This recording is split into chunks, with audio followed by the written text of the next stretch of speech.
In September of 1588, a Spanish captain named Francisco de Cuellar watched his ship break apart on the rocks of Sligo Bay.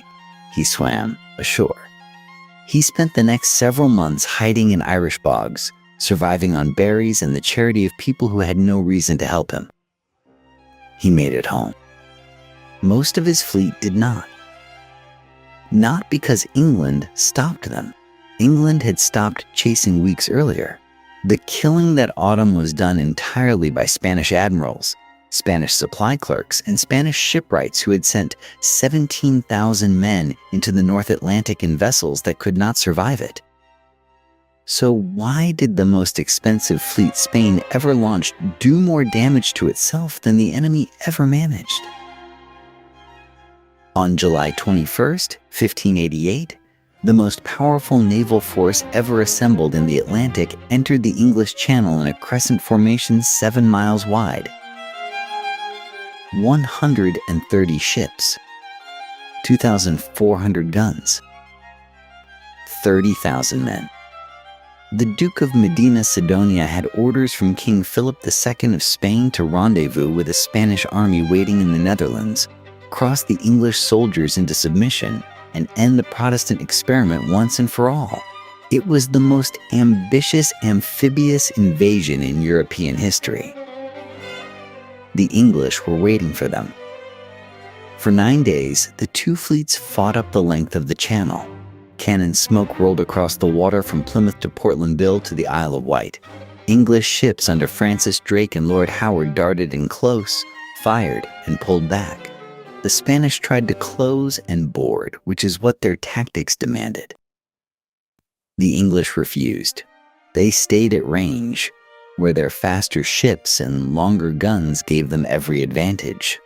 By the time the Armada dropped anchor off Calais on August 6th, the English commanders sat down to assess the damage. The numbers stopped them cold. After 9 days of continuous combat, actual naval gunfire had sunk exactly 0 Spanish ships. Not one. A few had been lost to collisions, to accidents, to a powder explosion on a Spanish vessel that had nothing to do with English guns. But the Armada's fighting strength was nearly intact. The English fleet, for all its maneuvering and courage, had barely scratched it. Then, at midnight on August 7th, the English sent in the fireships.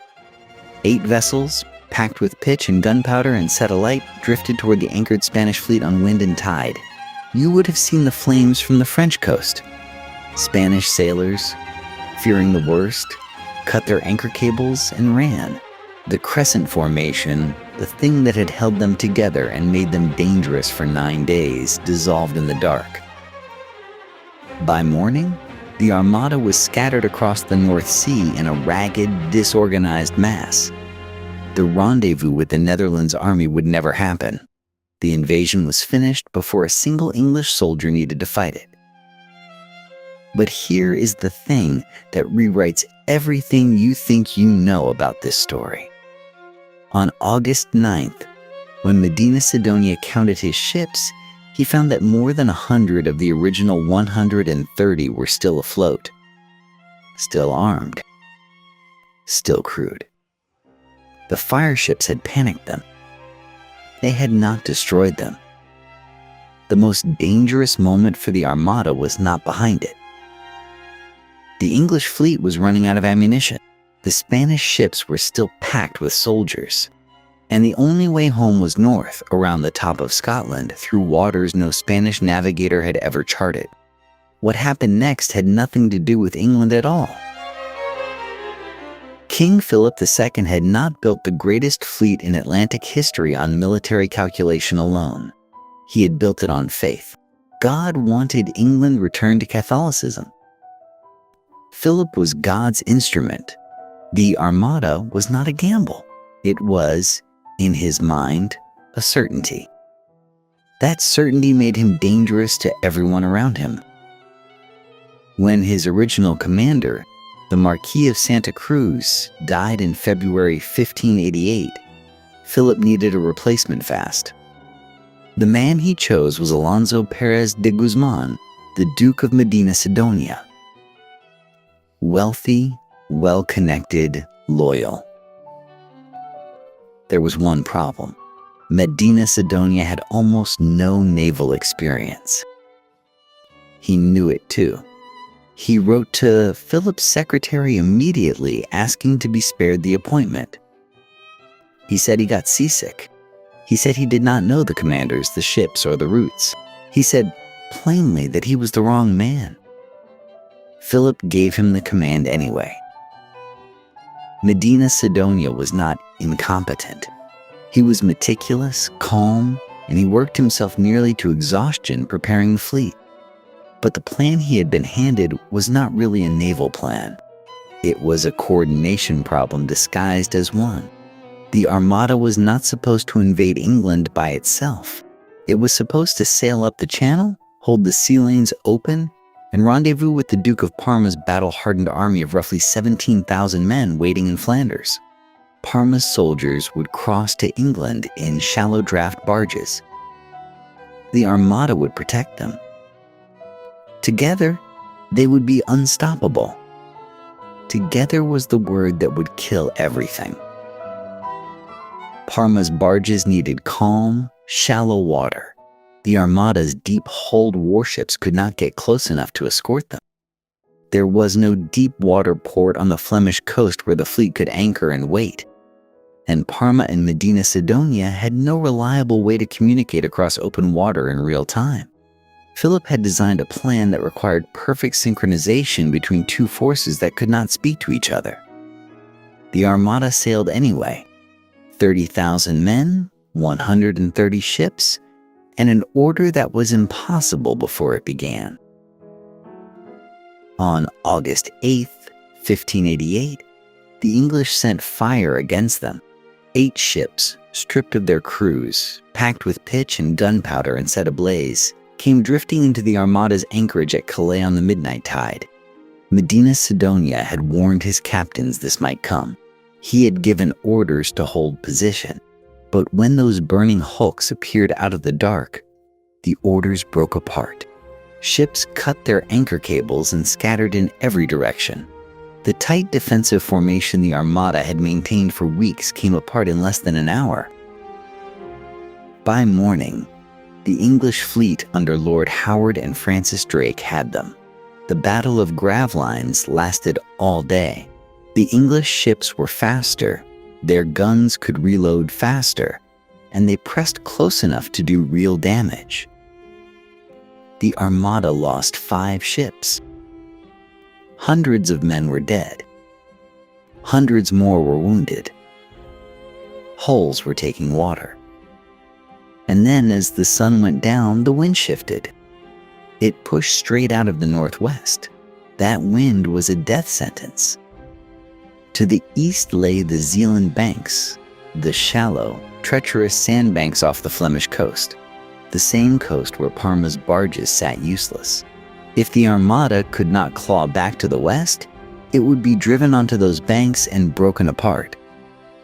Medina Sidonia ordered every ship to fight the wind. They sounded the depths as they went. Some ships measured less than 7 fathoms beneath their keels. Then, at the last possible moment, the wind shifted again. They did not run aground.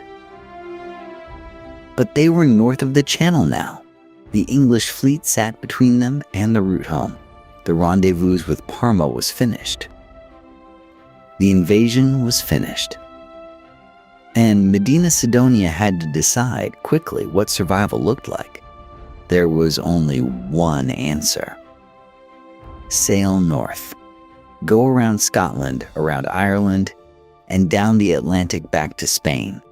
Thousands of miles of open ocean and ships that were already damaged, already low on ammunition, already running short on food and water.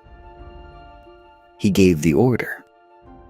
The fleet turned north. What waited for them on that route was not the English Navy. It was something far less merciful. The food had been rotting since before they ever reached the Channel.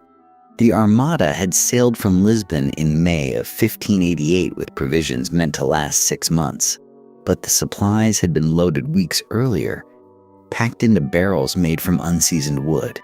By the time the fleet was underway, the beef was putrid, the biscuit was black with mold, and the water casks were leaking. Medina Sidonia had reported this to King Philip before the first shot was fired. He had begged for resupply. It had not come. Now, turning north past Scotland in August, the men were already starving. Crews that should have numbered 200 were being worked by half that number, the rest too sick to stand. Dysentery moved through the gun decks. Scurvy followed. On some ships, men were drinking seawater because the fresh water had gone foul in those ruined casks. Surgeons ran out of supplies. Captains stopped recording deaths individually because there were too many to count.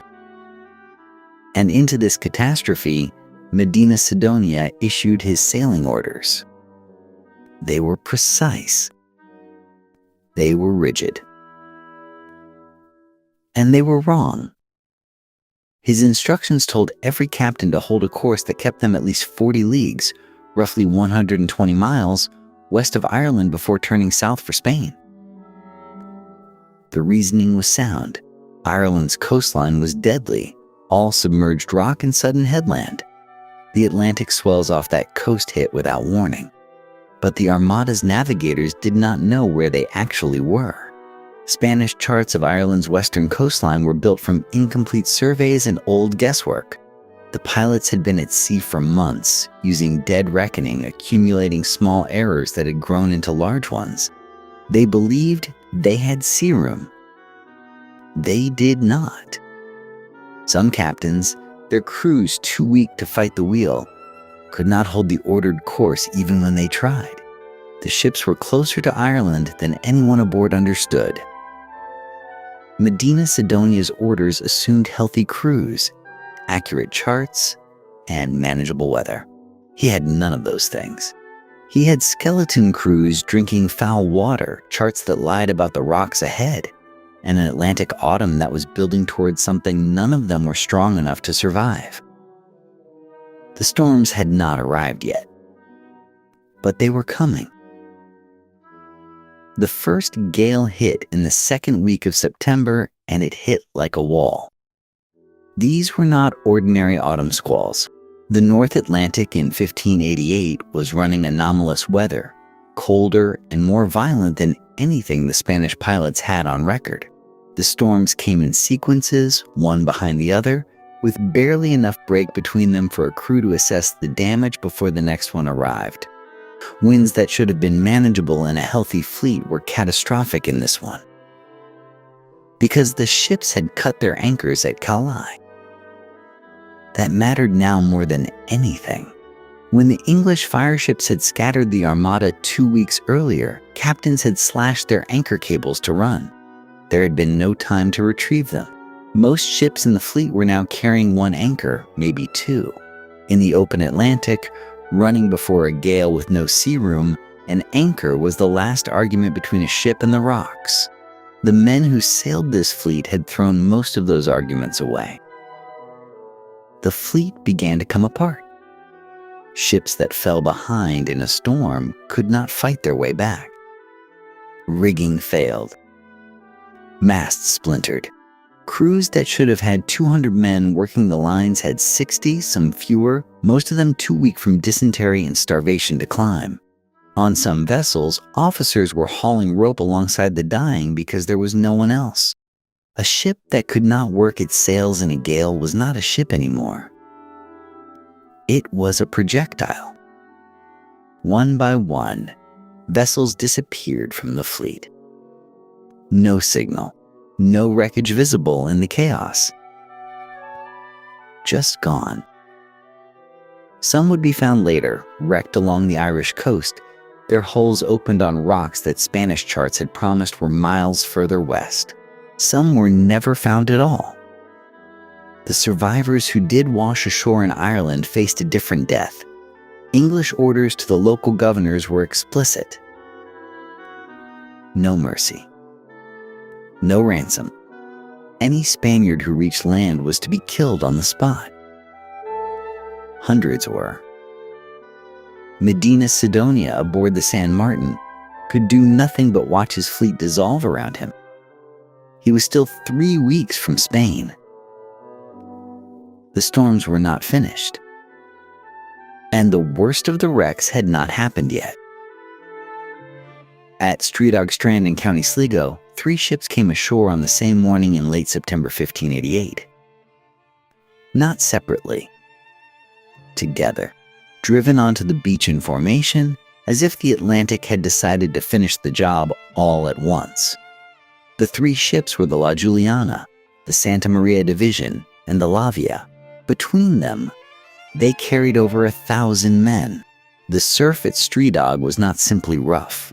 It was a wall of white water, broken into chaos by offshore sandbars, hitting the beach in waves that witnesses described as mountains. A Spanish captain named Francisco de Cuellar survived it and wrote down what he saw from the water. Bodies stacking up on the sand. Men in full armor sinking the moment they hit the surf. Others reaching the shallows and being rolled back by the next wave before they could stand. De Cuellar made it to shore by clinging to wreckage for hours. He counted more than 300 bodies on the beach that day. The beach was less than a mile long. Stredog was not even the worst of it. More than 20 Spanish ships wrecked along the Irish coast that September and October. The Girona came apart on rocks near the Giant's Causeway in Antrim, taking over 1,200 men down with her. Only 9 survived. The Santa Ana, the San Juan de Ragusa, the Rata and Coronada, the hulls went in one after another, opened on headlands that the fleet's charts had placed nowhere near the coast. Thousands of men who had survived gravlines, survived the gales, survived 6 weeks of starvation, drowned within sight of land. The total loss on the Irish coast exceeded every casualty the English fleet had inflicted across the entire campaign. Drake and Howard, with all their guns and all their fireships, had killed fewer Spaniards than one season of Atlantic weather and one badly charted coastline. The men who washed ashore alive were not safe. They were simply facing a different end. Queen Elizabeth's deputy in Ireland, Sir William Fitzwilliam, had issued orders that left nothing to interpretation. Every Spaniard found on Irish soil was to be executed immediately. No exceptions, no ransom, no prisoners. Local English garrisons went down to the beaches to carry out the orders. In Connacht, over 200 survivors were killed in a single sweep. A group of shipwrecked soldiers who had reached a castle and been sheltered by an Irish lord were surrounded, taken out, and hanged. De Cuellar spent months hiding in the Irish countryside, moving from one frightened village to the next, before eventually escaping to Scotland. He was one of a very few. Of the roughly 30,000 men who had sailed from Lisbon in the spring, fewer than 10,000 made it back to Spain. Medina Sidonia was among them. What he found waiting for him at home was, in some ways, worse than the sea. Sir William Fitzwilliam's orders were specific. Any Spaniard found on Irish soil was to be killed on the spot. No trials, no ransom negotiations, no mercy extended to rank or condition. The reasoning was cold and strategic. Ireland in 1588 was restless, Catholic, and watched closely by Madrid. 1,000 armed Spaniards finding their footing on that coast was not a humanitarian problem. It was a military one. So the killing was organized. In County Clare, English forces moved along the shoreline and cut down survivors who had barely stopped coughing up seawater. In Connacht, a garrison commander named George Bingham reported executing over 300 men in a matter of days, describing the work in his dispatches with the brisk tone of routine administration. The Spaniards he encountered were starving, injured, and unarmed. It did not matter. The orders covered all of them. Some Irish clan leaders sheltered the survivors anyway. The O'Rourkes of Bryfney, the MacSweeneys in Donegal, took men in at real personal risk. Harboring the enemy of the English crown in 1588 was not a minor infraction. Several of those who offered shelter paid for it in the years that followed. But enough Irish families opened their doors that a handful of men survived who should not have. Francisco de Cuellar was one of them. His account, written after he finally escaped to the Spanish Netherlands, is the closest thing to a ground-level witness record that survives. He describes moving at night, hiding in ditches, being fed by women whose husbands had already fled. He describes the bodies of his countrymen stripped of their clothing and left on the sand. He watched English soldiers search the shoreline methodically the way you would search for something you expected to find. De Cuellar eventually reached Scotland, then safety. The journey took months. Most men who tried the same route never finished it. What the massacres accomplished, beyond the immediate death count, was erasure. There would be no witnesses returning to Spain with stories of Irish hospitality, no foothold, no hope of using Ireland as a backdoor into England. Fitzwilliam had understood the strategic threat precisely. But one man had survived, and he had written everything down. Of the 130 ships that left Lisbon in May of 1588, 67 limped back to Spain. The rest were gone, wrecked, sunk, burned, or simply swallowed by the Atlantic without a trace. Medina Sidonia arrived at Santander in late September. His own dispatches described what came off the ships. Men too weak to stand. Men with scurvy so advanced their teeth were falling out. Men who had survived the English guns, the Irish coast, and weeks of open ocean, only to collapse on the dock and die within days of touching Spanish soil. The disease followed them home. Typhus spread through the port towns. Survivors who had endured everything the sea could throw at them were killed in beds, in weeks, by a fever that didn't care who had won or lost. The numbers tell the real story. English cannon fire across all the fighting in the Channel killed somewhere between 300 and 600 Spanish sailors and soldiers. Storms killed thousands. Disease killed thousands more. The massacres in Ireland added hundreds to a count that was already staggering. When historians eventually reconstructed the full toll, the estimate settled somewhere above 15,000 dead. Most of them never saw an English soldier. Philip II received Medina Sidonia's report and said, famously, that he had sent his fleet to fight men, not storms. It was a clean way of avoiding the harder truth. The Armada had not been beaten by Drake or Howard. It had been beaten by inadequate barrels by a commander who followed orders too literally, by a rendezvous that never happened, and by a decision to sail north rather than surrender. Medina Sidonia spent the rest of his life asking to be relieved of his duties. Philip kept him in service. The Duke had followed every instruction he was given. That, in the end, was precisely the problem. England had fired its cannons and waited. The Armada had done the rest itself. Elizabeth I never saw the battle. She was at Tilbury on land giving speeches. But within months of the Armada's failure, England had already written the story it wanted told. The narrative was irresistible. A small, brave Protestant nation had turned back the mightiest Catholic fleet in the world. God himself had intervened, sending winds to scatter the enemy. Medals were struck. The Latin inscription read, "He blew, and they were scattered," the Protestant wind. Divine favor made visible. Drake became a legend. Howard became a hero. England had been chosen. None of this was a lie. Exactly. It just left out most of what actually happened. The Spanish losses were staggering, and England knew it. What England did not advertise was how few of those losses it had actually caused.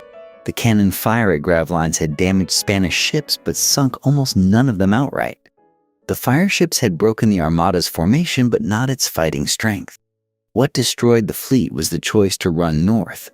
The storms that waited there, the rotted provisions, and the failures of planning that Philip II had set in motion before the first sail was raised. England did not defeat the Armada. The Armada defeated itself, and England stood close enough to claim the credit. The propaganda worked. It worked for centuries. It shaped how Protestant Europe understood power, how England understood its own destiny, and how Spain understood its humiliation. Philip rebuilt his navy, and rebuilt it quickly, a fact the English myth prefers to ignore. Spanish sea power was damaged, but not destroyed. The real casualty was something harder to rebuild: the belief that the plan had been sound, that the men had been capable, that God had simply chosen the other side. The Armada did not sink because England was stronger. It sank because its own commanders, its own barrels, and its own king sent it into the Atlantic without the tools to survive. History remembered a victory. The sea kept the truth.